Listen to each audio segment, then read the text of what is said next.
po siya mahanap. Ha? Nasaan po siya?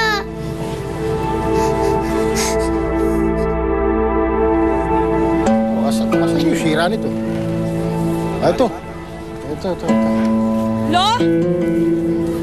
Lo, nakita niyo ba si Luna? Hindi ko siya mahanap eh. Ito na nga ba sinasabi ko eh. Pinagalitan mo yung bata kahapon.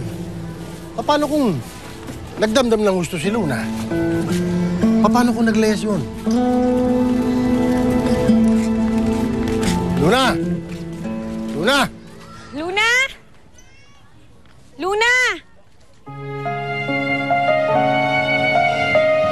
Hindi ako pwedeng mahalin ni Nanay. Pabigat ako sa kanya. At malas daw ako.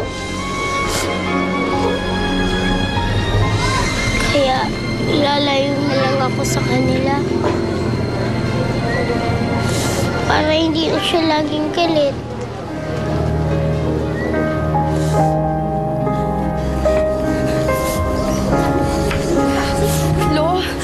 Lo, nagpunta na ako dun sa palaruan kaso hindi ko nakita si Luna eh. Ako rin, lahat ng napagtanungan ko eh. Hindi na nakita si Luna eh. Nasaan na ba kasi yung batang yun? Naglayas na ata yung anak ko, Lo. Naglayas na ata si Luna. Ba't ka umiiyak?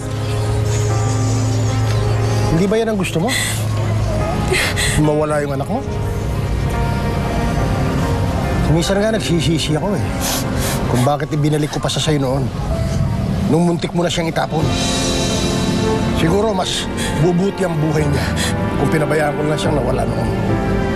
Mas gaganda ang buhay niya kung meron mga ibang taong may malasakit ang nakapulot sa kanya. Hindi kagaya ng nanay niya. Wala nang pakialam kahit nasasaktan ang kalooban ng anak.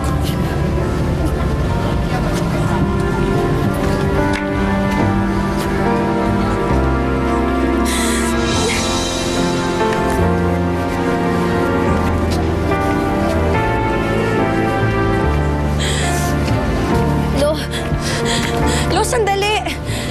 Lo, saan kayo pupunta? Lo, sandali! Ano kung gagawin mo? Hindi ko hahayaang magpalaboy-laboy sa kali yung apo ko.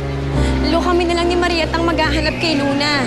Baka mamaya atakihin pa kayo ng higa niyo tsaka rayumin eh. Hindi ako dapat ang inaalala mo, kundi yung anak ko. Lo, sa palagay niyo ba hindi ako nag-aalala kay Luna?